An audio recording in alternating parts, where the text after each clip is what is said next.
Good afternoon. My name is Dave Button, and I'm president of the Appraisal Foundation. And I want to welcome you to today's symposium and thank the hundreds of you who are joining us today. We are pleased to be hosting this symposium in conjunction with our friends at the Appraisal Institute. And it's very nice to see the two logos side by side on the screen right now. The purpose of this symposium is about building trust. And that's what the Appraisal Foundation is all about. In fact, our mission is to promote the public trust in valuation. I think that goes back to the fact that we were born out of the savings and loan crisis in the mid-1980s. Appraisers at that time suffered a pretty big black eye. But to their credit, the appraisers then created the Appraisal Foundation, wrote a set of uniform standards, established minimum qualifications, and over time were able to bring the public trust back into valuation.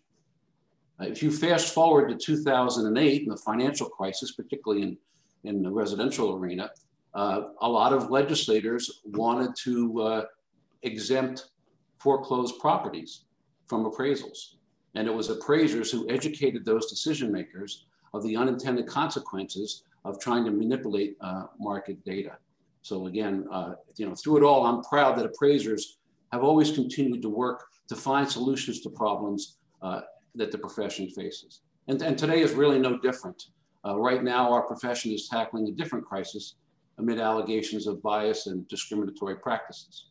And once again, the issues our profession faces are getting the attention of elected members of Congress, the incoming Biden administration as well. And once again, it's time for appraisers to come together, look at the issue, and try to develop some meaningful solutions. Today's symposium is just a first step, and the foundation is thankful for your participation. Many of the important conversations that have occurred over the past year on the issue of bias and discrimination have been sparked by the research that has been done by our panelists today. We're a firm believer that if you really want to have effective solutions to a problem, you got to really clearly understand what the problem is. And that's why this is the first session of this symposium, is problem identification. We're very pleased to have these researchers being able to join us today. I think you're going to be very impressed with the amount of work they've done on this issue. I also want to thank Kelly Davids from the Appraisal Foundation and Bill Garber from the Appraisal Institute. They put this program together, an excellent series of presenters, and did so in a remarkably short period of time. So hats off to you two, job well done. Now I would like to introduce my friend and colleague, Jeff Sherman, who's the 2020 president of the Appraisal Institute. Thank you very much, David. And the Appraisal Institute is also thrilled to be working alongside the Appraisal Foundation and to participate in these events over the next 2 days. And I want to just take a moment to acknowledge the important work each of you do as appraisers. We're one of just a few professions whose work is so closely associated with the American dream of home ownership and economic opportunity for so many in our communities. And it is those same neighbors who count on us to do everything we can to ensure our profession is free from potential bias or discrimination. Because we know, as much as each of us is so deeply committed to objectivity, that it is human nature to have bias, and we cannot be passive in promoting racial equity in valuation. That is why the Appraisal Institute, in partnership with the Appraisal Foundation, is taking action to do our part. Doing our part means working to increase racial and gender diversity in our profession. Doing our part means education and training regarding unconscious bias and discrimination. Doing our part means advancing legislation that gives more Americans opportunity and more. You know that in one sense, our collective journey isn't about any one of us. Instead, it's about a greater purpose and a greater good. Know also that in another sense, this is very personal to each of us. We're each in a position to do so much good by stepping up and saying that this is important. I hope you'll join me and our fellow appraisers as we do our part to contribute to better, fairer, and more equitable communities. It's now my pleasure to introduce our two moderators for today's events. First is Jim Amron, the Chief Executive Officer of the Appraisal Institute, and then, of course, Johnny White, CEO and Executive Vice President of the American Society of Appraisers. Johnny, it's your podium. Thank you very much, Jefferson. Hello, everyone. Welcome. Thank you so much for joining us today. The Appraisal Foundation and the Appraisal Institute are pleased to be hosting this joint valuation symposium on promoting trust in fair and affordable housing. As you heard, I am Johnny White. I am the CEO for the American Society of Appraisers, and myself and Jim will be moderating this session today. Before we get started, I do want to go through a few housekeeping items. Each of the panels we're hosting are part of the symposium as its own unique Zoom join link. This is the first of the series of sessions. So please visit appraisalfoundation.org and click on events to register for each of the sessions that we have today and tomorrow. I hope that you'll join us for all of the sessions. Please make sure your chat box is open. Staff will be sharing important links throughout the presentation, and you can submit questions for the Q&A portion of the panel through the chat features. We'll read your questions after each speaker's presentation. Finally, we ask that you take a few minutes to take a few minutes at the close of the session to answer questions on our brief survey about today's event. This will help us in continuing to ensure the best possible experience for the future events. We're thrilled to have as many of you with us today and glad to have each of our wonderful panelists. Each panelist will present followed by a Q&A session. We're on a pretty strict timetable, so we may not get to every question, but we'll do our best to answer as many questions as possible. Without further ado, let's get started. It's my pleasure to introduce Dr. Howell, Dr. Corver-Klin, and then followed by Dr. Perry. Hello, thank you for that introduction. I am Dr. Janina Howell, as was just mentioned, and I'm going to co-present today with my dear friend and colleague, Elizabeth Corver-Klin. So it is our great pleasure to be with you all today. Both of us have been working on research around appraising and the housing market more generally for nearly a decade. And so we're really excited to get to share with you, and more importantly, to dialogue with you about how we can collectively create a more fair and just housing market, as was just mentioned. So with that, as is in the advertisement, I'm currently a professor at the University of Pittsburgh, and my colleague Elizabeth Corver-Klin is a professor at the University of New Mexico. However, we started this research while we were at Rice, living in Houston and studying residential segregation. As scholars of residential segregation, we weren't surprised that there are sections of Houston that are disproportionately white, while there are other sections that are disproportionately Black, and still other sections that are disproportionately Latinx. In fact, like many US cities, these patterns are eerily similar to the 1930s Hulk redlining maps. We'll return to this if you're not familiar, but as you saw in the visual thing there are these patterns that are persistent, ones that have been repeatedly documented by numerous scholars looking at how both federal legislation as well as the real estate industry itself, has perpetuated and both created and perpetuated these residential segregation patterns.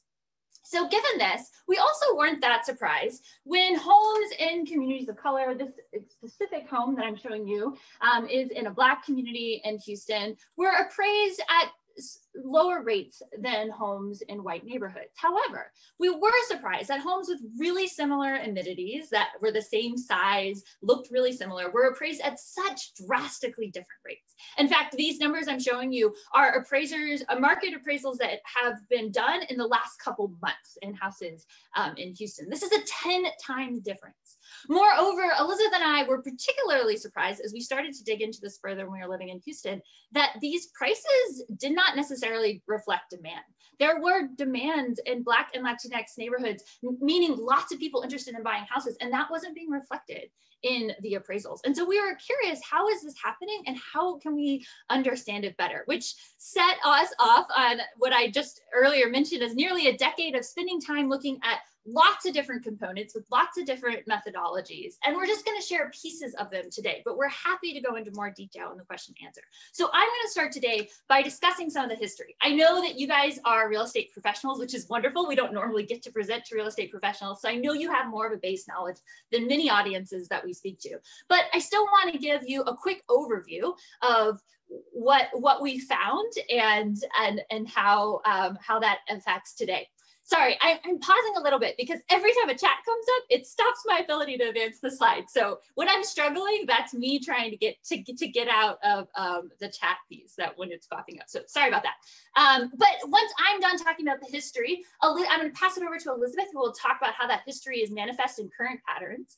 And then I will talk more I'll come back to me and talk more broadly about our quantitative analysis and how that shows broader patterns of racialized home appraisals. And finally, Elizabeth will come back and talk about what we see as possible solutions, which we, again, will be happy to talk about more in the question and answer. So with that, will you go on a trip with me 100 years back to the 1920s, where at the time, which I imagine many of you know, the appraisal industry wasn't very institutionalized and there wasn't consistent methods in appraising homes. However, the most common method at the time was to use the cost approach, or in other words, if you're not familiar with this, estimating the cost of reconstructing the property minus any kind of conditions or wear and tear. So basically, what would it cost to construct this property as it is right now?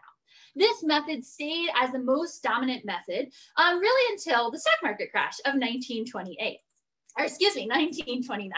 Oh man, sorry. Every time this chat comes up, then I can't advance my slides, which is distracting. Okay, so the stock market crash of 1929 obviously has large implications on all sorts of elements of the economy, particularly individuals who are no longer able to pay their bills and to All right, I'm gonna change the mode so that the chat stops distracting me. I'm really sorry about that. I'm gonna fix that mode so it stops getting interrupted. Okay, so stock market crashes, economy crashes. What happens? People are no longer able to pay their bills, which leads to this rapid sense of evictions, and activists rise up and ask for eviction moratoriums and really start putting pressure on the federal response to deal with the housing crisis. So in his rise to power, FDR says that housing is going to be a key priority in his administration, a promise he upholds with the 1934 National Housing Act, where of course the Federal Housing Agency was created. And of course that act had lots of different components, but I want to focus today on how that act affected the affected the institutionalization of the appraisal industry. So specifically, something that's really important to know when we think about this is, again, you guys might know this, but often we forget that at this time, the majority of Americans weren't homeowners. And in order to be a homeowner, you had to be able to pay a much heftier down payment than you do now. In fact, most mortgages at the time were only 3 to 5 years with up to a 50% down payment, which meant that home ownership was out of reach for most Americans. So FDR and his administration believed if they could change this, in fact, if they could make the average mortgage from 3 to 5 to 30 years, and they could significantly reduce down payments, then middle-class families could live in homes, and while they're living in those homes, build their wealth and really have an economic buffer next time an economic crash happened. So this had two purposes. First, dealing with the housing crisis, that was happening, as well as buffering people for future economic shocks. Of course, there were some issues with this. First of all, they had incentivized the banks to go from doing an average of 3 to 5 year mortgages to 30-year mortgages. And to do that, they say, okay, we'll insure those mortgages. But of course, there's a catch. In order for them to insure the mortgages, they didn't want to just insure mortgages for any price of any house in anywhere. They wanted to make sure that those prices accurately reflected the market. And that's really what led to the institutionalization of appraising. Particularly, they began partnering with the newly formed American Institute of Real Estate Appraisers, of course, a forefather in many ways to your current organizations, as well as the federally created Homeowners Loan Corporation. I always have trouble saying that without my tongue getting tied, so I'll just call it from HOLT from here on out. So what they did in particular is they began to endorse the sales comparison approach. Now, as I already mentioned at the time, the main approach was the cost approach. And although that was what most people were using, they said, no, we're going to switch to backing the sales comparison approach, which of course all of you know is using comparable sales in a similar location as a base for how much a house should be worth. Now, what's really important here is not only do they switch this idea, but they also really institutionalized how appraisers were supposed to think about neighborhoods. In fact, in the FHA's first underwriting manual, they had specific instructions on how appraisers should look at neighborhoods, everywhere from looking at the socioeconomic status to transportation to amenities, as well as more subjective things like appeal. And maybe even more importantly for our argument today, they also stressed that communities should be homogeneous. Yet, it wasn't just any homogeneous neighborhoods that were desirable. In fact, homogeneous Black neighborhoods or homogeneous Latinx or Indigenous or lower class neighborhoods were not seen as ideal. Homogeneous was seen as synonymous and importantly connected to white middle class communities. And those were the ones that were seen as most stable and deserving of the highest appraisal rates. Of course, this was further formally institutionalized with the Hulk maps, which we already mentioned here, and I'm sure you are familiar, but they graded neighborhoods A through D to evaluate not only who should be able to access mortgages, but how much houses in these communities should be worth. Of course, A or green neighborhoods were majority white middle class neighborhoods, while their yellow and red counterparts were communities of color and communities of lower socioeconomic status. This method continued until the 1960s, when of course the 1968 Fair Housing Act outlawed many of these practices. However, in 1976, the Justice Department brought a lawsuit against the American Institute of Real Estate Appraisers, as well as the Society of Real Estate Appraisers and other defendants, arguing that they were still using race and class in the ways that they were evaluating homes. This suit ended in a settlement where these groups agreed to remove race, explicit languages and references to race in their training manuals, practices that were formally kind of institutionalized further with the Community Reinvestment Act of 1977, where more aspects of the racialized components of the National Housing Act were also outlawed.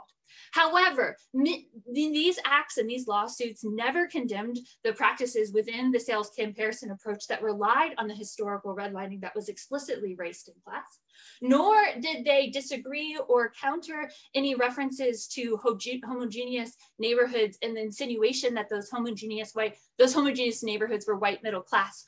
And did they deal with that being problematic or needing to change? Thus, it is not surprising that we actually see many of these historical legacies in the contemporary practices. To discuss that further, I'm now going to turn it over to my wonderful colleague and co-author, Elizabeth Corber-Glenn.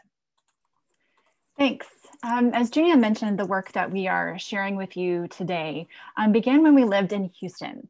And while in Houston, I conducted over 100 in-depth interviews with real estate agents, housing developers, mortgage lenders, appraisers, and home buyers and sellers, and a year of ethnographic fieldwork with 13 housing market professionals, primarily real estate agents and housing developers. And during this time, I witnessed more than 200 unique interactions with other real estate professionals, including appraisers, mortgage bankers, and home inspectors, as well as housing consumers in the field. So today I'll be pulling from my work published in the American Sociological Review, as well as my forthcoming book, Race Brokers, coming out this spring from Oxford Press. In this work, I examine the complete housing exchange process. That is, I explore the interactions between developers, real estate agents, mortgage bankers, appraisers, and the clients they serve. And today I'm going to focus on value. Specifically, how professionals within each of these real estate industries use racial stereotypes, racialized networks, and racialized assumptions to evaluate property in white communities as more valuable than comparable properties in communities of color. For example, developers first evaluated neighborhoods when deciding where to place their projects. Much like the 1930s guidelines, developers saw white communities as a better investment. Race was more important to developers than poverty, socioeconomic characteristics, or amenities. Even when we only examine impoverished neighborhoods or neighborhoods where there are 30% of residents who live in poverty, Houston developers built on average 26 homes in white communities while only building 5 in Latinx and 2 in Black neighborhoods. However, this did not match demand. Developers who did not only consider white neighborhoods and white markets saw their properties sell quickly. So those who also built homes in communities of color sold their homes extremely rapidly, even before they were finished building, reflecting the demand for homes in those areas. Yet the vast majority of developers prioritized white buyers in white communities, which was dialectically encouraged by the majority of white real estate agents. Like developers, the majority of white real estate agents concentrated their businesses in white neighborhoods with white clients. This was formally and informally encouraged by their trainings and brokerages. For example, in Houston, the Houston Association of Realtors, like real estate boards in other cities, has created a map of neighborhoods they use called a market area map. When agents list home for sale on the MLS, HAR automatically assigns the home to one of its market areas based on the home's address. However, this map reinforces a racial hierarchy in home marketing and sales. If we just look at the pattern of these areas, we can see certain areas of the city have multiple defined neighborhoods in the Western region and not the East. These patterns are correlated with race. In fact, when we superimpose HAR boundaries onto the racial demographics, we see white areas are given multiple heightened specialized boundaries, unlike the Black and Latinx areas. As a result, HAR's majority white areas have on average 20,000 people, juxtaposed to the majority Black areas that house 61,000 people and the Latinx areas that house 88,000 people on average. This system allows for specificity within white communities, but treats all Black and Latinx communities as uniform, despite their socioeconomic and architectural variance. Beyond the formal tools used to define neighborhoods by their racial composition, real estate agents' use of stereotypes also contributed to how they approach clients, sales, listing prices, and even presented evidence to appraisers regarding the worth of the property or tried to influence appraisers' assessments.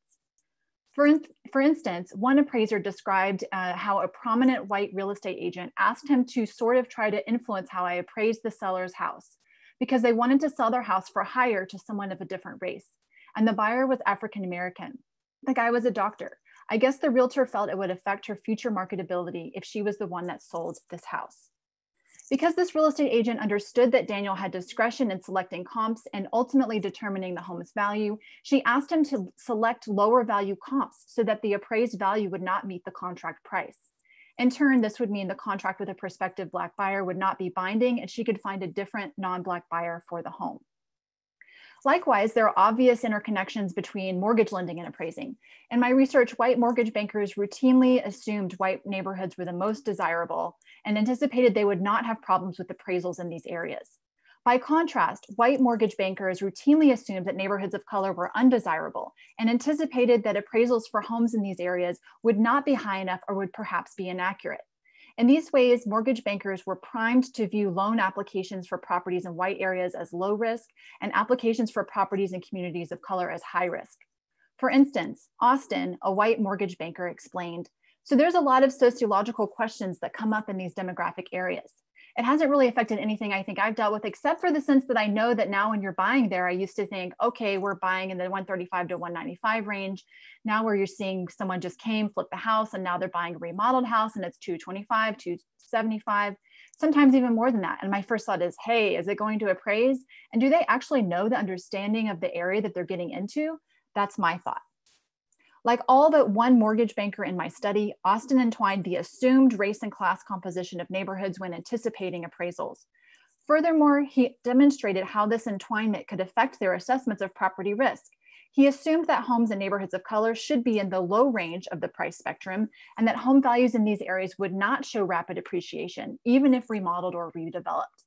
For these reasons, Austin explained, he suspected appraisals in neighborhoods of color would not meet or exceed the contract price and even question buyers' decisions to purchase homes in these areas. As these quotes illustrate, appraisers also obviously play an important and critical role in assessing home values. Much like the initial underwriting manual, appraisers are encouraged to evaluate neighborhoods on 8 criteria. Today's Appraisal Institute's The Appraisal of Real Estate Handbook specifies that the location of a property defines its prices. Much like its historical counterpart, it specifies appraisers should evaluate neighborhoods based on 6 criteria that echo the historical document. The manual also encourages appraisers to check neighborhood boundaries by demographic characteristics. ensuring neighborhoods have uniform income, education, maintenance, property age, home value, and services. Additionally, to help appraisers select appropriate comps, the manual encourages them to think of a typical buyer. Where else would a prospective buyer for a specific property might want to buy homes? Then they are to select comps from these communities. Given these guidelines, it is not surprising that in my fieldwork, appraisers use the notion of the typical buyers to explain their process. One appraiser said, "So if neighborhoods don't directly compete, I don't think they should be used as comparable data. The market value is based on the principle of substitution. If I didn't buy this house in Fifth Ward today, what else am I going to buy? Well, so the demographics are going to dictate that I'm probably going to go to Kashmir Gardens. I'm probably even going to go to a little north of I-610. Am I going to choose maybe even Pleasantville? But am I going to go to Second Ward? The demographics are completely different, and I don't think they directly compete because of that." Similarly, another appraiser used demographic and neighborhood characteristics through a decidedly racist lens. This appraiser owned an appraisal management company. This influenced how he selected comps and trained the appraisers under his supervision. He stated, "As an appraiser, we run into stuff as far as racial stuff. Lindale Park, being on the east side of Interstate 45, well, I'll just use Quail Valley as an example. The west part of Quail Valley, they're very nice homes. The highest homes over there get to be about 400,000. But you go to Quail Valley East and they're all one story. It's a largely Black and Hispanic population. The homes are not maintained and so they suffer. It's the same thing with Lindale Park. Whereas the Heights has always been great because it's the Heights. It's like, oh, I'm living in West U, which is West University Place. You know, and Lindale Park, it's like I'm over there in the ghetto.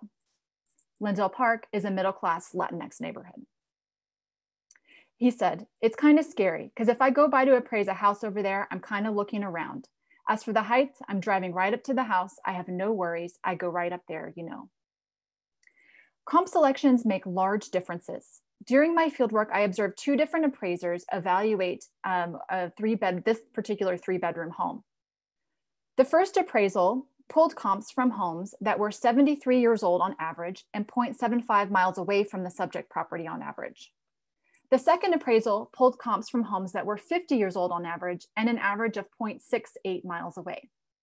The second appraisal came back $60,000 higher than the first. Given appraisers' discretion of where to pull comps from, combined with their emphasis on homogeneous neighborhoods and racist assumptions about and interpretations of neighborhoods of color, it is not surprising I was observing these kinds of inconsistencies. However, we wanted to know if this racialized discretion was systematically occurring across the city, so we conducted a quantitative analysis of all single-family homes in the county.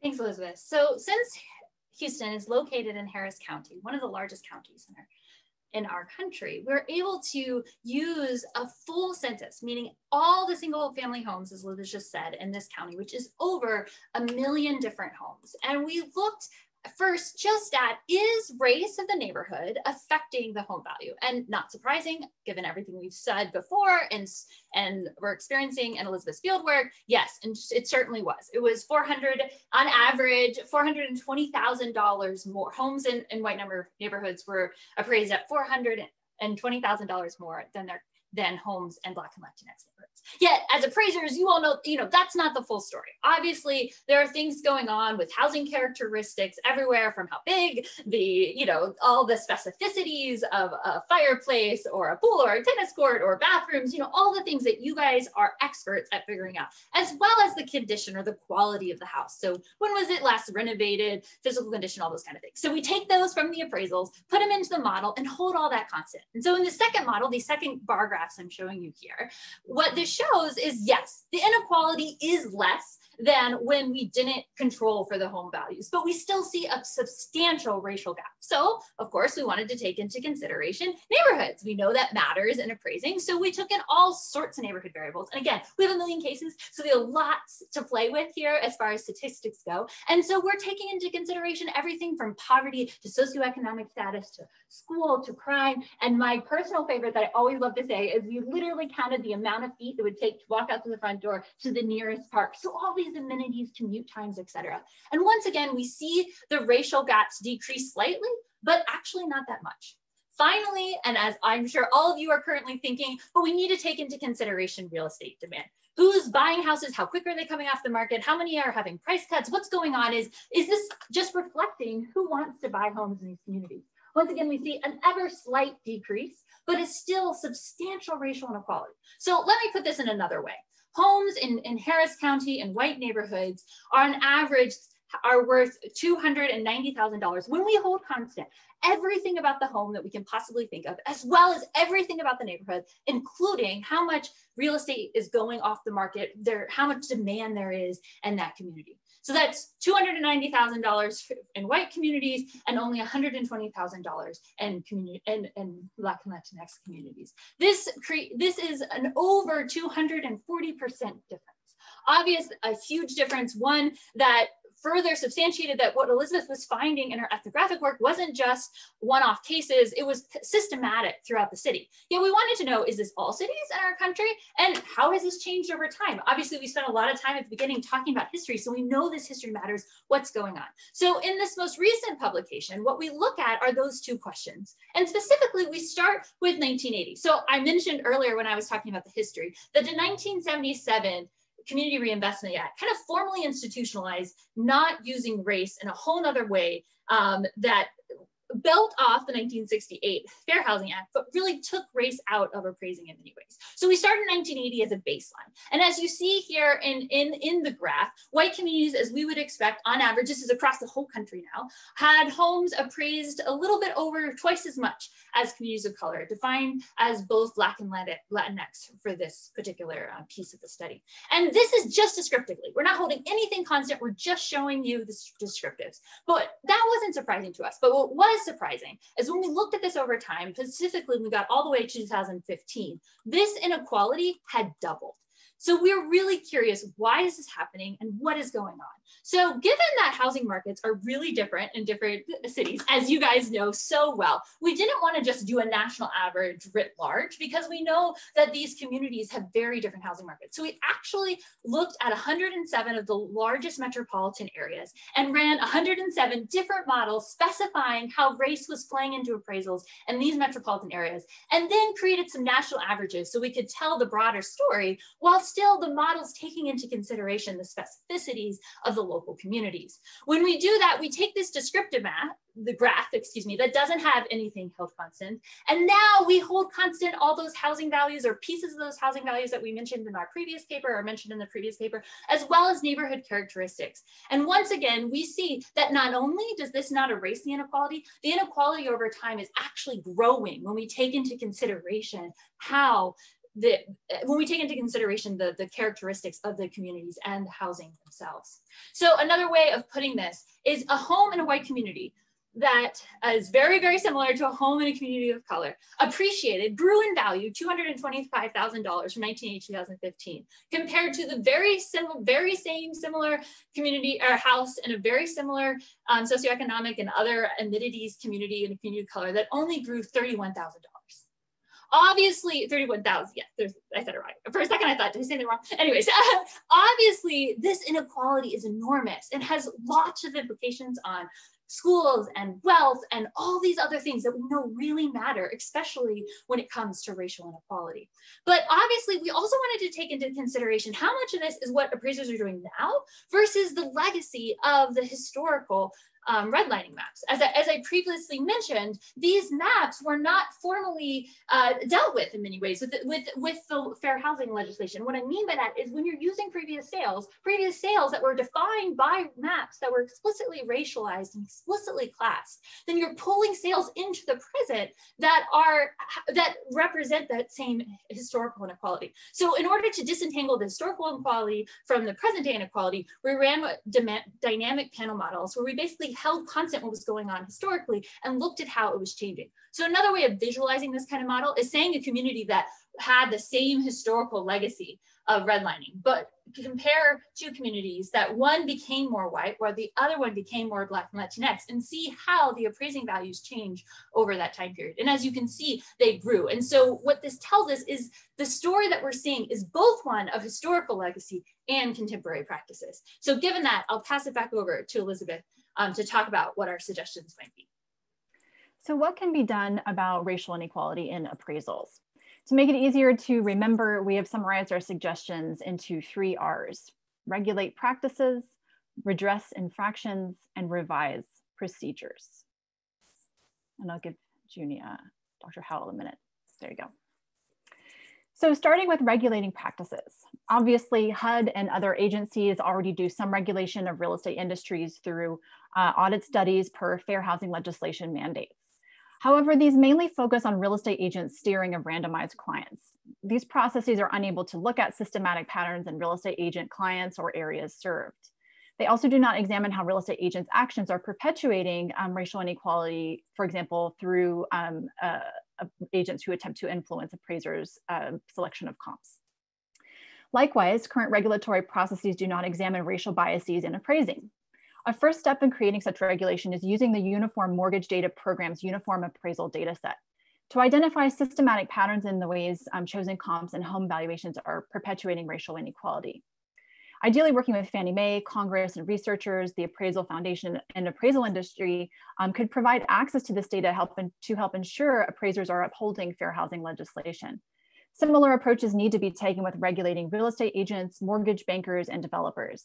These regulation measures could help us better understand racial inequality and ensure we are taking measures to adjudicate the observed injustices. Yet regulation alone will not be enough. We need to penalize appraisals and other housing market professionals who perpetuate racial inequality in housing. When systematic patterns of discrimination are identified through regulatory provision or filed complaints by other professionals or clients, investigations should be made and either fines given or licenses revoked. We need more mechanisms to discourage inappropriate and harmful behavior that does not rely on clients having the means to sue professionals individually. Of course, these need to be transparent with fair and open processes to ensure professionals are not unduly targeted. Finally, and we would argue most importantly, we need to rethink the methods used to appraise properties. As we've demonstrated, despite the elimination of redlining maps and the removal of explicit reference to neighborhood race in training manuals and the uniform appraisal form, appraisers still use race as a proxy to classify neighborhoods. Additionally, the continual emphasis on neighborhood homogeneity and conception that neighborhoods need to be uniformly middle or upper class to be desirable perpetuates racial inequality in appraisals. Not to mention, we have never adjusted for the historical racial inequality created by redlining, which means that using past sales continues to perpetuate this historic injustice. Given all of this, we suggest appraisers need to move away from the sales comparison approach. Given its historical legacy, we propose appraisers return to the cost approach, that is evaluating property not on other sales, but on the reconstruction cost, how much it would cost to reproduce the property minus wear and tear of its current condition. Of course, we would also need to add the cost of land. However, we need to create an evaluation system for land value that does not rely on historical racist ideas, such as land where whites live is more valuable, land that is being that is being used most efficiently is more valuable, for instance.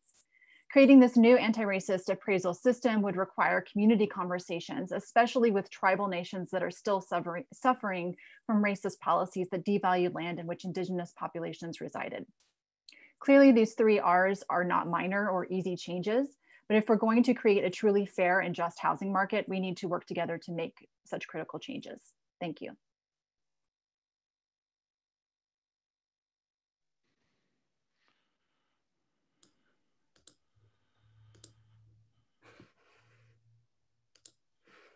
Okay, well, thank you for that presentation. I'm getting a lot of questions that we'll get to towards the end of the presentation, but Dr. Perry, if you're ready, the floor is yours, sir.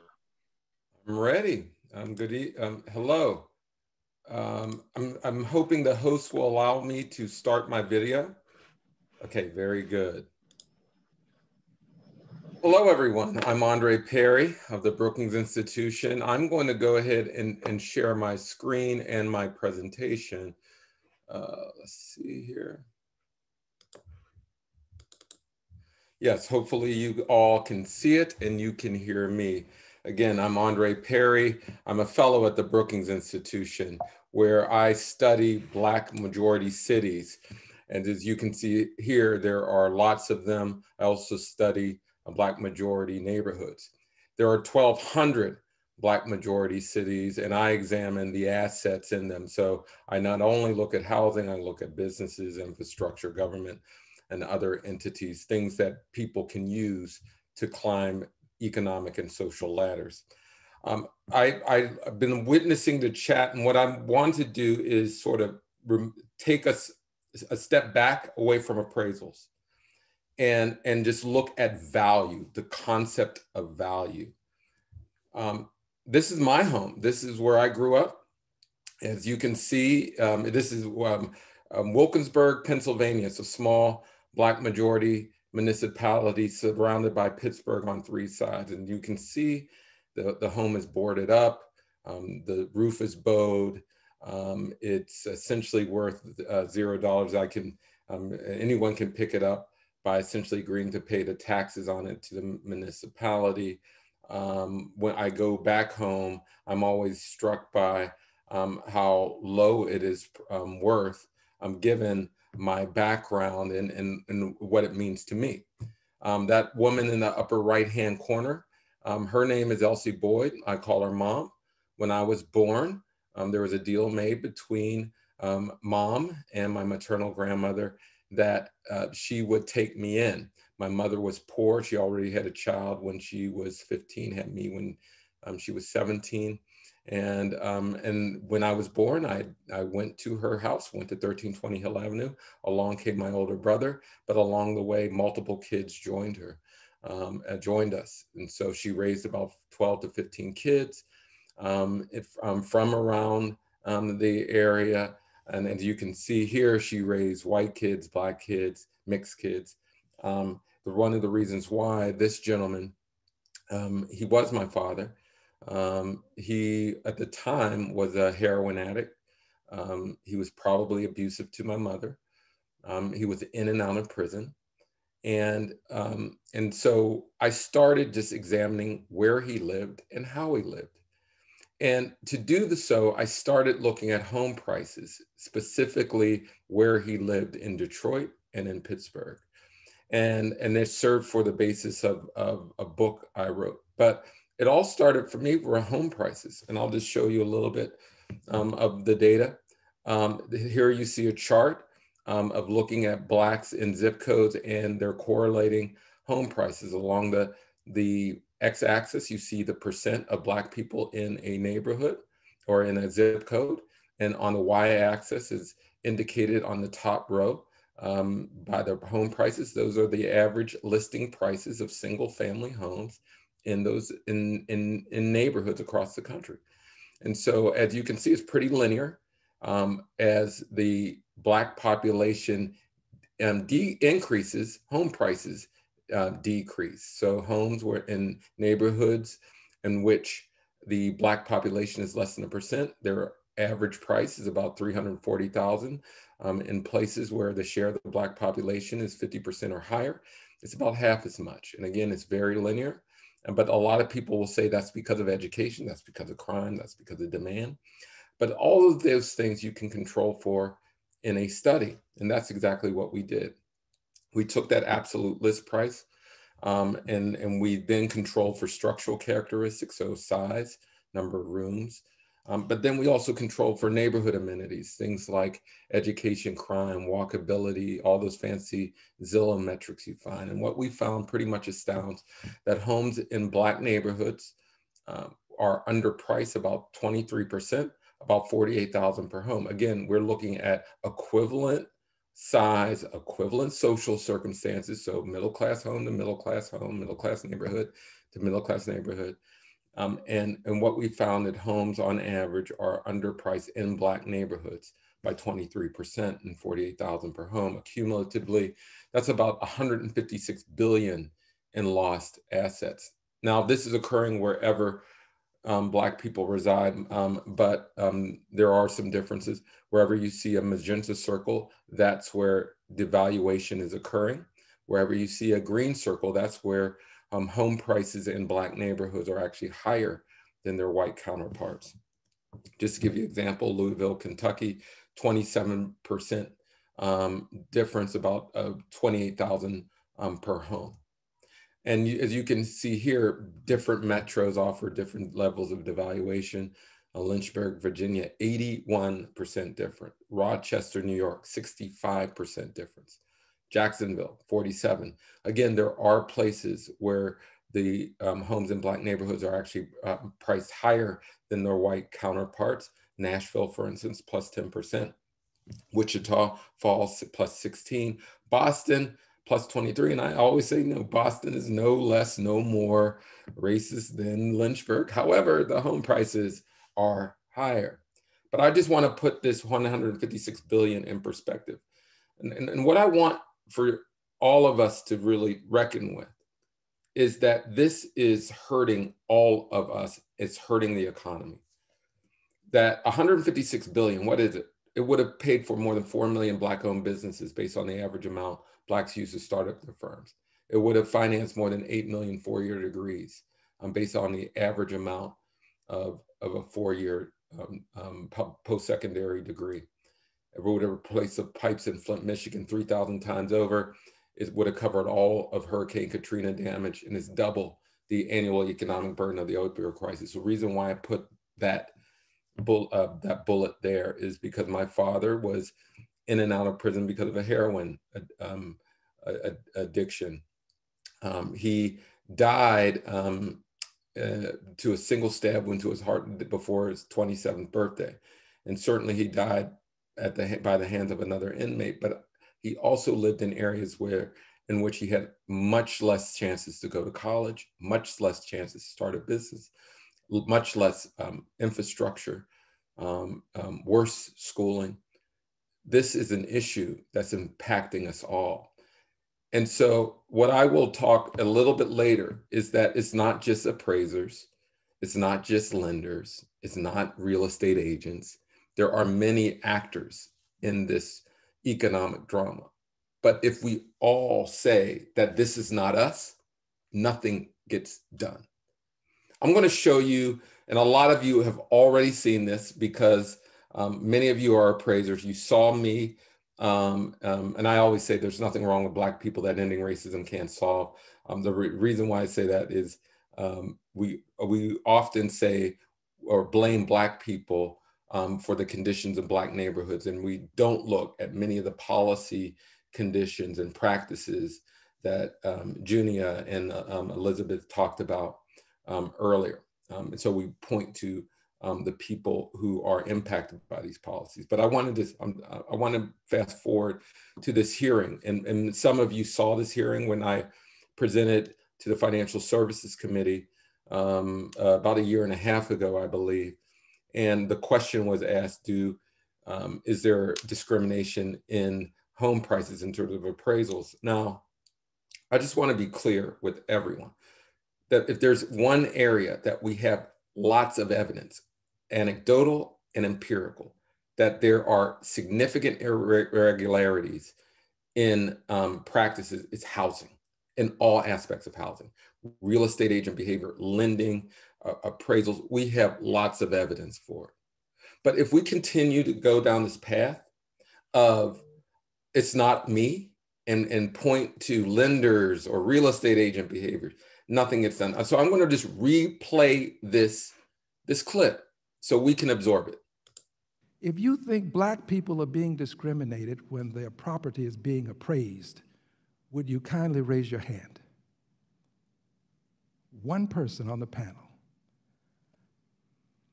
If you think that, for fear that I'm not communicating well, if you think that Black people are not being discriminated against when their property is being appraised, if you think they're not being discriminated against, kindly raise your hand. Okay, hands now. We're getting some consternation, I see.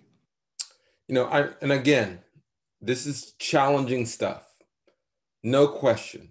And I'm absolutely happy the Appraisal Foundation and the Institute has come together seeking answers.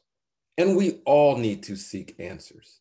But if we deny that there's something going on, that something's going on, then we'll never get to a solution. Now, I'm not going to let anyone off the hook, but I just want folks to see that in our markets, a lot of people have these perceptions. So I'm just going to relate housing to business, because businesses are started mainly through the finances used through our home. So if you have devaluation, you're going to have fewer businesses.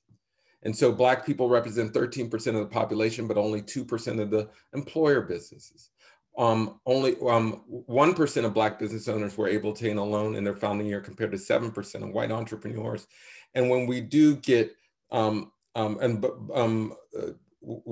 we are denied loans, more than twice as often as our white peers. And when we do get loans, they're at higher interest rates.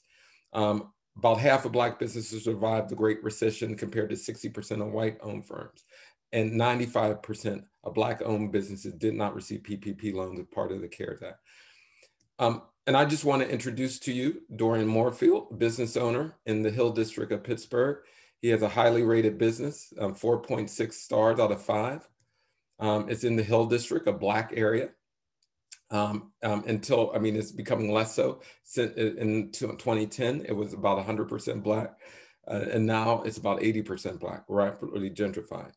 But I just wanted to get this a sense of perception, just so we can see that we're all in this. So we did a similar experiment to housing. So we looked at business revenue via Dun & Bradstreet, but we scraped all the business quality via Yelp.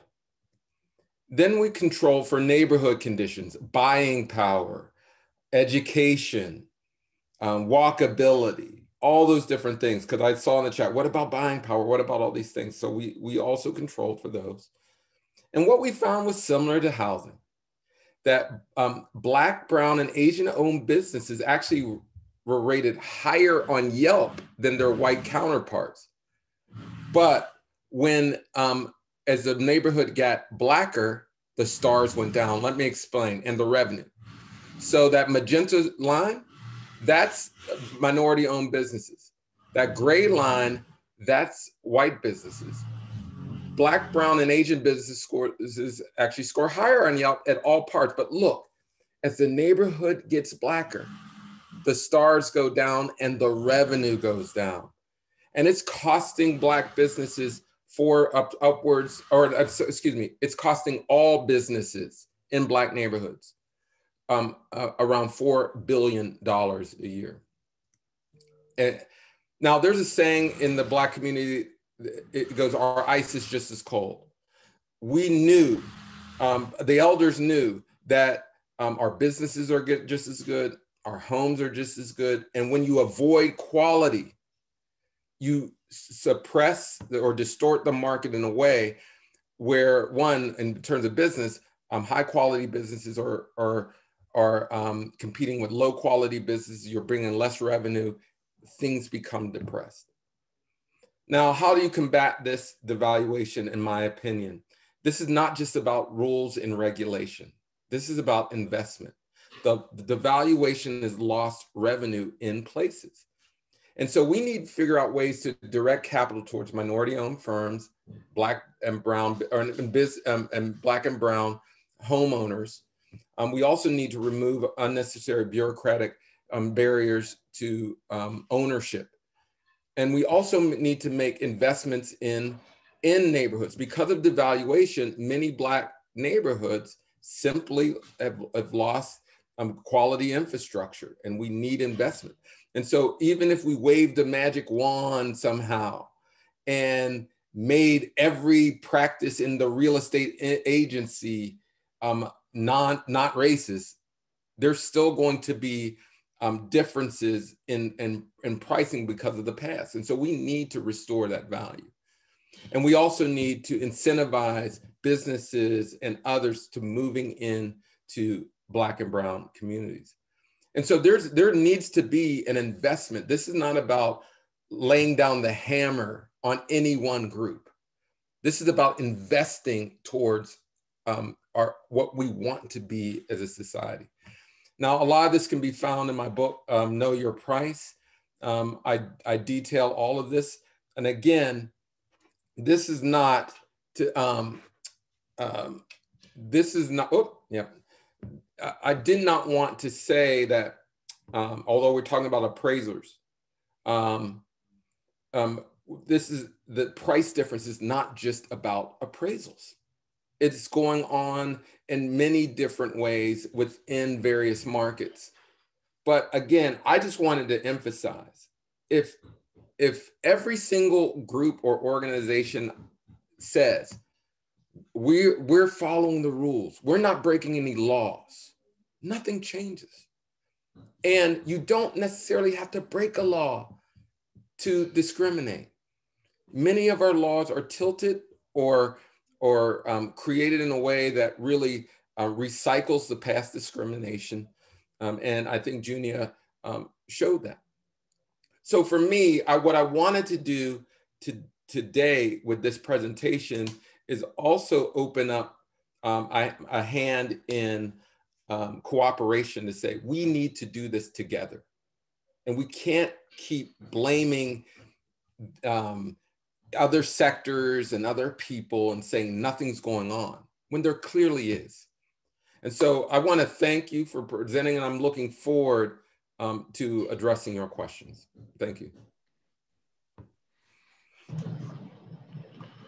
Well, I'd like to thank all the panelists for a great presentation. I'm hoping this opened the eyes of all of our audience.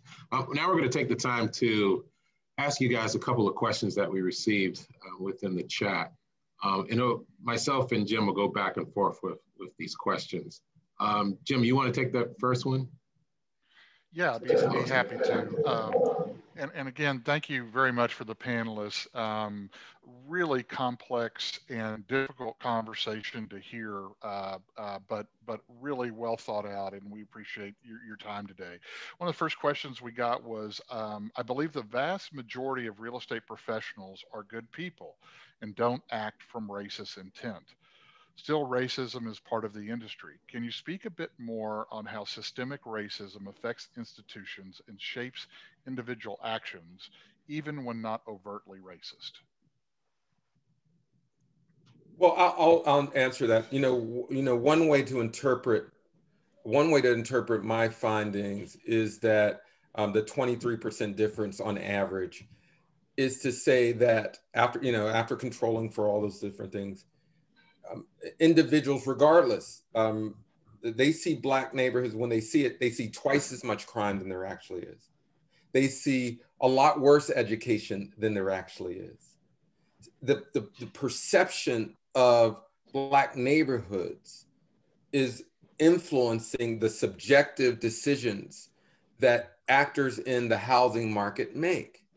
Now, some of it, there are some folks, let's be clear, there are some folks who are racist, but there's a whole lot more who look at Black community and reflexively just assume that it's of worse quality. And that's why, in Junia could probably speak more to this. The other thing we're seeing is that when home improvements are made in a Black community, they're just not valued as much. It's also the reason, one of the reasons why with Dodd-Frank, we saw they created this arm's length relationship between lenders and appraisers. But when it comes to Black neighborhood, it's almost as if there's no conversation at all. And when it comes to other neighborhoods, there's some interaction. And so some of this is just built into the way we have been socialized. And so that's why I'm just very passionate about, we need to undo some of that socialization. And that comes with investing. Again, I'm not a person that believes in rule creation to punish only. I also believe in creating incentives for change. And so for me, it is to have carrots, to have sticks, but to be clear, we need to restore the value that's been extracted by racism, and that builds trust. Very good. Any of the other panelists have any other thing to add? Just to echo Dr. Perry's comments, I think exactly what he was saying was what was reflected in my interviews and fieldwork, that there are one of the ways that systemic racism and systemic racial inequality influences how housing market professionals do their work is through these very long-standing, widely held racist assumptions about people and places. Such that routinely real estate agents, appraisers, developers, and mortgage bankers in my study would assume that prospective home buyers and neighborhoods of color were lower income, required more work to educate, had low credit scores, were dangerous, or if they were neighborhoods, crime-ridden, and so on. And this happened repeatedly, time and time and again throughout my research. And it wasn't, most of these people actually told me, like, I'm not a racist. I'm just, I'm just reflecting the demand. But what Junia and I found when we actually measured demand across Houston was that demand for homes was higher in Black and Latinx neighborhoods. Unfortunately, the opposite conclusion was routinely assumed by the market professionals in my study. So, I mean, that's just one very small way that systemic racism and inequality influence everyday work, and not necessarily in overt ways, but more coded and hard to see ways. Yeah, just to quickly summarize what wonderful things my co-panelists just said and add one more thing to it. So, we do see evidence of people explicitly referencing race in deeply problematic ways that reinforce hierarchy and use that to in their evaluations of homes. But that is not the majority. That is not what a lot of people are doing, although it does exist. And then the middle thing that I think both Dr. Perry and Dr. Korber-Glenn were just referencing is where, because of our broader lives that are continually structured by race, people's own networks, what they understand about communities, what they understand about where people want to buy, those implicit and sometimes explicit, even if they're not recognizing it as explicit, assumptions come into their evaluation of property. So that's a lot of what's going on. But then I think the third thing that we haven't retouched on that I think is really important is that the very structure itself is one that also reinforces racial hierarchy. And so what I mean by that, and as we all referenced in our presentations, there is a historical legacy of explicitly, both from our federal government and appraisers themselves, evaluating homes in white areas, and particularly white middle-class areas, as the most desirable and most valuable. And when we transition from saying, okay, you can't explicitly use race, to now let's do something else, we never dealt with the fact, as Dr. Perry was saying, with that historical legacy, much like he's calling for us to do it now, which we absolutely need to do. If we had done that in the 60s, this conversation would be different. We would still be having a conversation. But in the 60s, we said, okay, what we did was a problem, but we're going to keep using those sales as our past sales and bring them into the present. And so that has structured a system that not only those direct sales, as we showed in our presentation, but also this assumption, this continual recognition that neighborhoods should be racially homogeneous and that white neighborhoods are most desirable. And an assumption that's continually justified by saying, well, the demand, this is where people want to live. And in many ways, that's dialectically created. That is created by people thinking, or even just witnessing, that homes in white neighborhoods appreciate faster, are perceived as better. And so in many ways that partially creates that demand. Although as Dr. Korber-Glenn just noted, in Houston, which white population is not the majority, the demand is not higher in white neighborhoods. And in fact, that's also true in Miami and other areas. So even though there is a big push, especially from communities of color, to not fall into that line, we still continue to perpetuate that in the ways that we evaluate homes and the ways that we allow those to appreciate faster. Very, very good there. Next question here, Dr. Perry, you talked about there's different actors. And so this question here kind of ask about one of those actors in here. So one assumption on the first presentation's valuation suggestion is that consumers' demand would eventually lead to more equality with new valuation modeling techniques. The presentation touched on the ways the current system is biased, but it seems like the tricky situation is the bias is baked into the consumer demand. As appraisers, it's fantastic to get a presentation and be aware of how bias is in our system and how we can work to remote it. but what about the consumer demand's influence? What can we do with that actor which is within this whole show?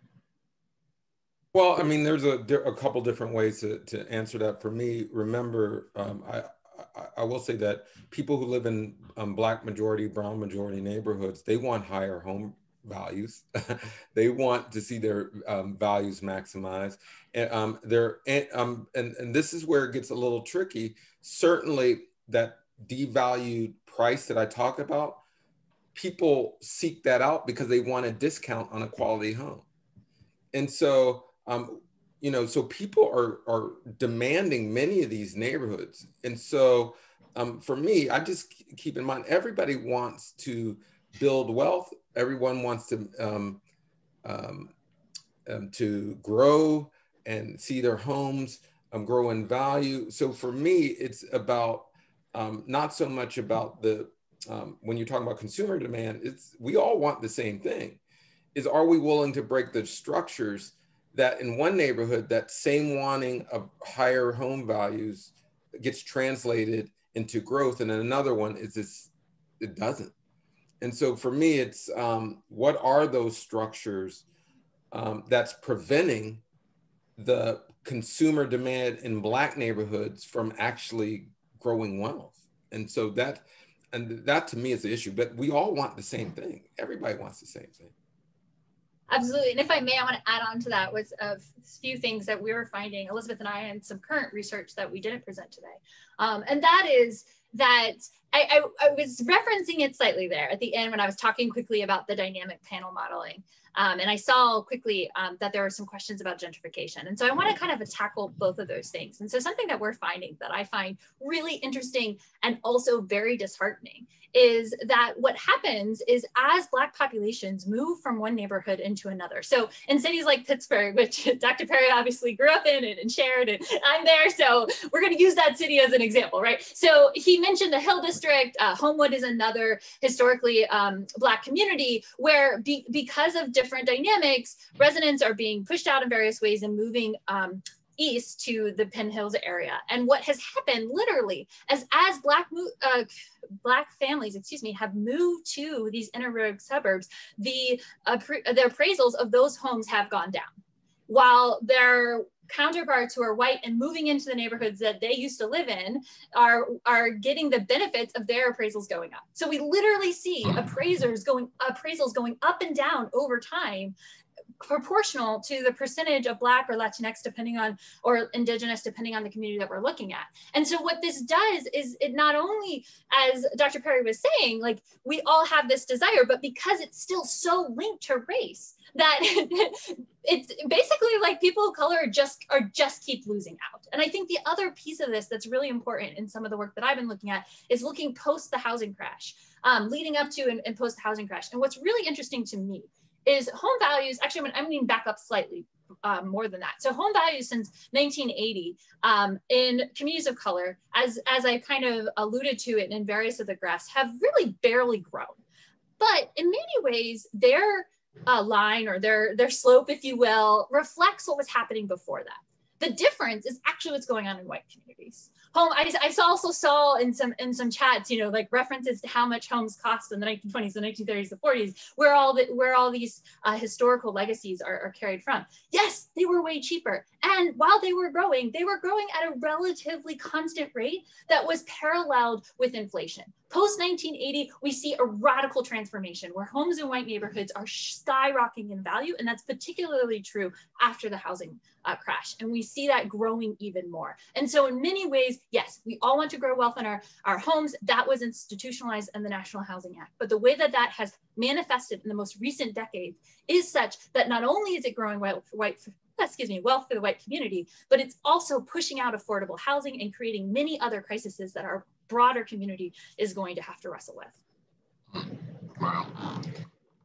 Jim, you want to ask the next question? Can I? Go ahead, Dr. Perry. One thing, there's just a couple things. There is this idea that only Black and brown people are suffering from this. Certainly, Black and brown people are bearing the brunt of it. But when I look at Black majority cities, there are white, Asian folk living in them too. brown folks living in them too. And in the area where there's Black majority, everyone's homes are devalued. And so we're in this together. And then one more thing that keeps coming up time and time again is this response that we just reflect the market. We just reflect the market. Well, you know, as if the market isn't distorted by many different things, including by the practices of the real estate agents, real estate community. And so, you know, we should not be reflecting a distorted market. And we all have a responsibility in removing the drags of racism from those markets. And again, I can't say this, I mean, we all have to take responsibility. The Appraisal Foundation, the Appraisal Institute, in my opinion, right now, this is what this is about.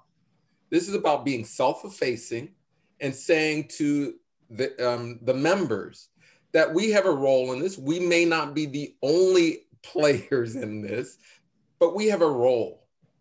And so things like we're only reflecting a market is to abdicate your responsibility from correcting the things that are under your control. That's what we're asking for. And that's what we're working together to solve. So I just want to be clear about that because I keep seeing it in the chat. And, you know, this is, we got to step away from being defensive and recognizing the data is real. The data is real and we all have a role. So let's work together. Very, very good point, Dr. Perry. And I want to emphasize what you said. I think all of you said, I mean, all of us are suffering that's within that neighborhood. If it's a neighborhood that's majority Black, anybody that's in that neighborhood suffering. That's a good point to point out there. And Dr. Perry, this question really kind of mirrors what you were just talking about. There's kind of an axiom in the appraisal space that, you know, the appraiser doesn't make the market, we just reflect the market or mirror the market. So we had a question said, if we as appraisers are tasked to be mirrors, to reflect the market, how do we correct those racially related issues?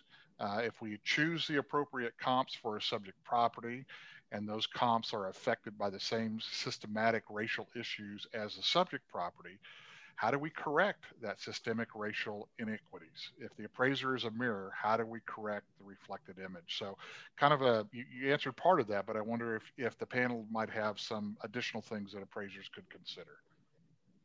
I'm sure Junia has something. I was gonna say Elizabeth should go first. So, okay, I'll take a first stab at it. And the first is to really echo Dr. Perry, which really just by emphasizing that what I found in my research was that appraisers are not just reflecting a market; they are actively involved in creating that market.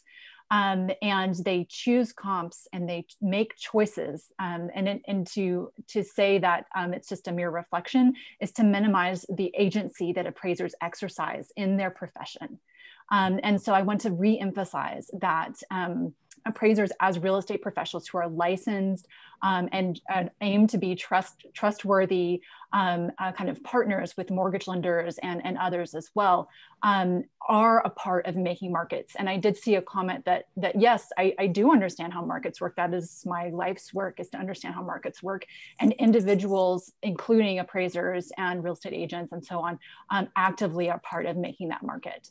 And so one way I think that we can begin to actually address some of this is to start from that fact that there's agency involved in making these choices, and as such that there are ways that organizations that train and license appraisers can actually intervene in how those choices are made. For instance, in the appraisal of real estate handbook, or how appraisers are encouraged to draw lines around neighborhoods, essentially neighborhood boundaries according to neighborhood demographics, which really, as I found in my research, primes individual licensed appraisers to view neighborhoods through a racialized lens and to interpret typical buyers and markets in racialized ways. So that's just one way that I think that a concrete change could be made. Yeah, and to add two things to that. So first, I would say that we, I think all three of us, we've presented this many times, and we get this pushback all the time. We understand, we hear you. And, you know, we've also seen a influx recently of journalists finding plenty of stories, right, where people show the variability within appraising and show how, yes, in some ways, you pulled the comps, you pulled the quote unquote correct comps, but as Elizabeth was saying, there's a lot of variability and you have a lot of agency in how you pull those. And so, you know, there's plenty of, we all personally have plenty of anecdotal stories of how people getting to appraisals and then being drastically different, much like the example that Elizabeth and I shared. So I say that to say that we have anecdotal evidence. We don't necessarily have the empirical evidence that you might want to understand how much of it is because of the listing price versus the asking price versus where you chose comps and et cetera. And something that me and Dr. Perry and Dr. Corblin and others have been really interested in investigating is that question. And we know we could do it with the uniform, I just lost my words, uniform appraisal data set, because it has all that nuance, but that has not been available to researchers. And so, you know, it doesn't necessarily have to be us, but that is something as the Appraisal Foundation, as the Appraisal Institute, that I would encourage you and us collectively to invest in. Let's look into that question and better understand those specificities and nuances. So that was the first thing. Like, there's data there that we could look into better and understand better the mechanisms that are going on. The second thing is, again, this is still a structural question, and a structural question that, as we've been saying, that you have agency over. Something that you all know is, while the sales comparison approach is the most prominent approach, it is an encouraged approach, it's not required. It's not a legal approach. You could take another approach. There's historical precedent for other approaches, and there are contemporary appraisers who use other approaches. So there are ways, even without any formal changes, that we could say, okay, maybe I'm going to recognize that this is racialized, and so let me pull on a different approach that doesn't pull on both the historical and the contemporary biases that assumes that Black, Latinx, and Indigenous communities are not as worthy or valuable. You know, I have a somewhat of an offering for all of you, is that I'm working with the Ashoka organization. We're going to have a $1 million challenge that we are going to incentivize people who actually want to find new models that address this devaluation. And so for the folks who are saying, what are we supposed to do? There are questions. We need new models. As Dr. Howell said, this is a structural issue, and we need new models. We need new practices. We need new rules. Working the same models is going to give us the same result. And so if you are interested in trying to offer a new way to value property, to reset what we've done from the past, I'm going to encourage you to enter this competition. It's going to be announced early in January. I'll put my contact information in the chat, and I want you to participate. I also want Junia and Elizabeth and others, but we're going to offer money to folks who can come up with new models.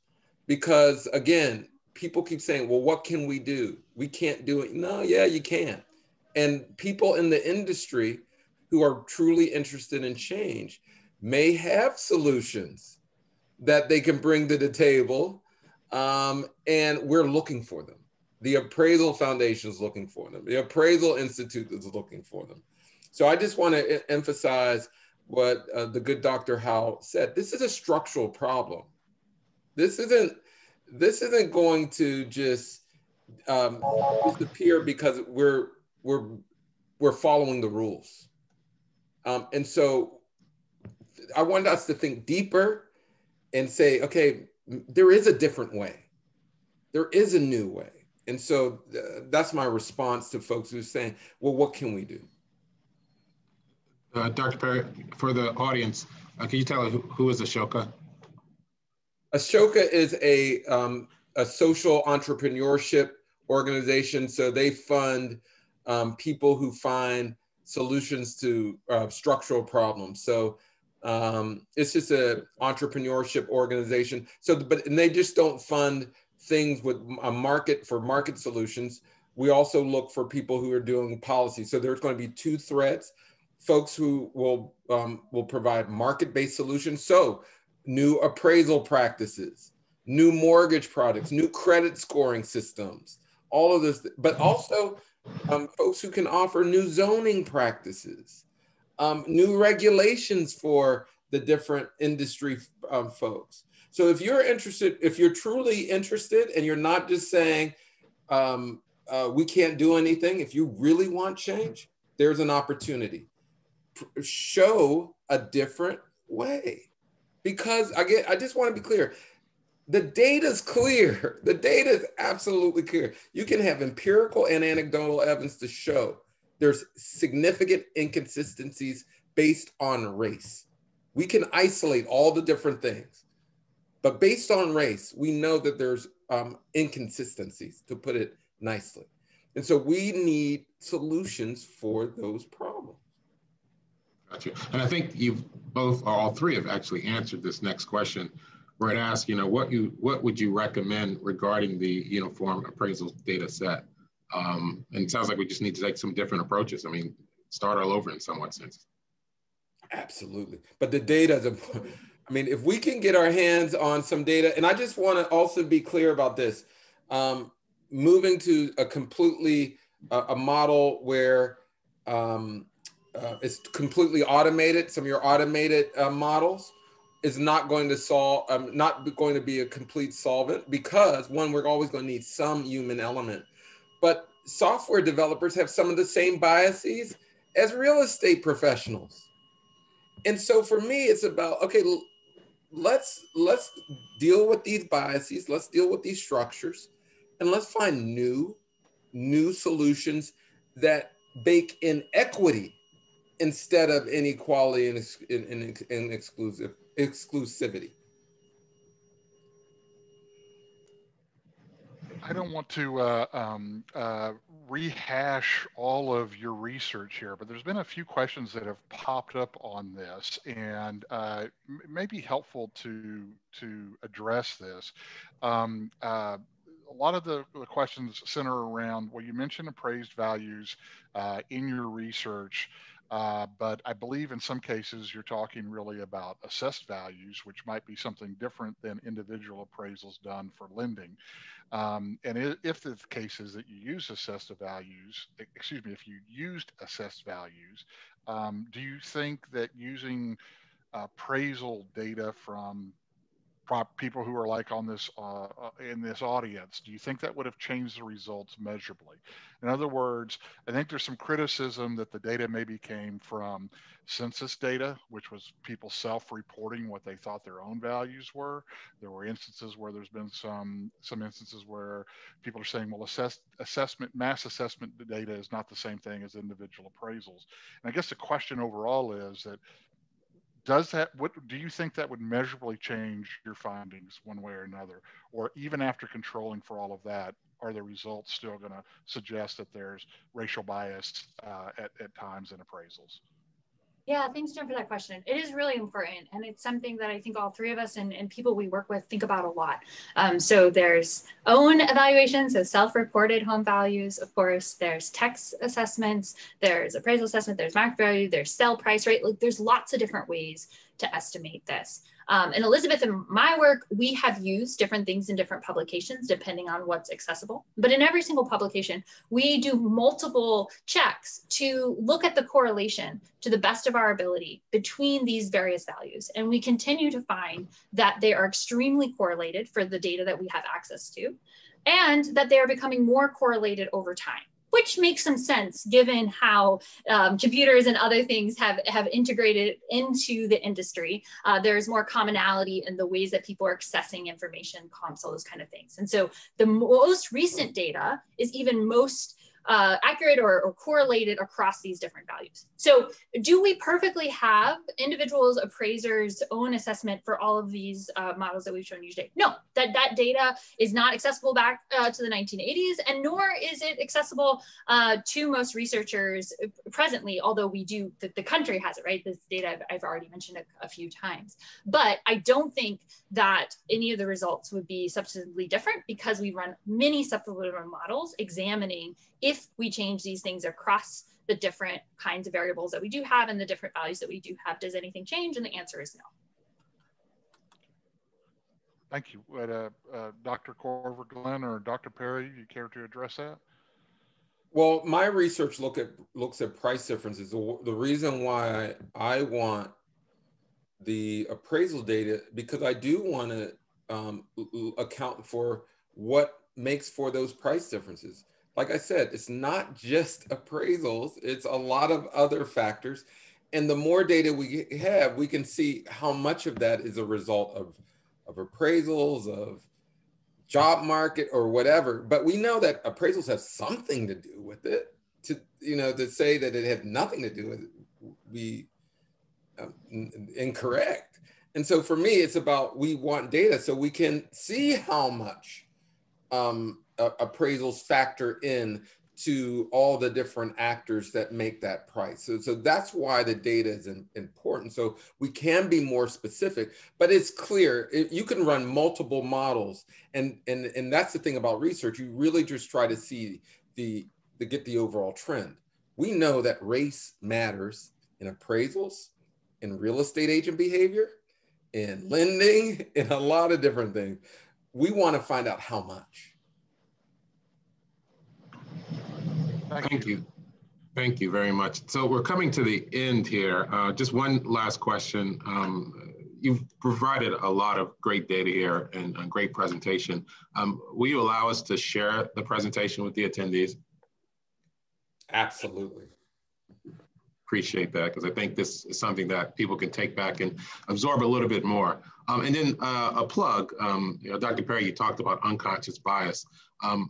That is something that a lot of people bring to the table, and individuals need to be aware of that. So this is a plug for myself with the American Society of Appraisers, the Appraisal Institute, MBRA, and farm managers. We'll be doing a webinar similar to this in January that talks about unconscious bias, so that all of us kind of understand what our biases are. Once we are aware of it, how do we deal with those? So that's a good point. Dr. Perry talking about unconscious bias too. And can I just add one point to this? I think there's been a couple studies on this, but I think the last count showed that 85% of appraisers are white, and we know that race matters, and so we do need to make sure that there's equal opportunity in the field. And if there is, let's say there is, we need to figure out ways to get more people of color in the field, because what also is important, that people see themselves as members of a community. You're less likely to activate your bias if you're a member of a community. So we need to hedge our bet, so to speak. We need different people from different communities in all of our industries. And so for me, that's another key piece to this. But even with the same practices, you're going to get the same result. And that's why we keep going back to this structural issue. It's structural as well. We need new rules. We need new practices. We need new products. Absolutely. Yeah, everything Dr. Perry just said. And just to add to it, appraisers are also disproportionately male. And so we need women and women of color, Black women, and Latinx women, Indigenous women in this field as well. Yeah, you need the field to reflect the consumers that they're working with. And you're absolutely right. So I want to thank everyone. Thank you guys for joining us today. Thanking everyone that attended this session. please stick around for the next session. Again, you have to go back out to the Appraisal Foundation website, register for the next session, and I hope to see everyone there. Thanks again for the panelists for being here, and Jim for co-moderating with me. Thank you so much. Thank you for the opportunity in starting this discussion.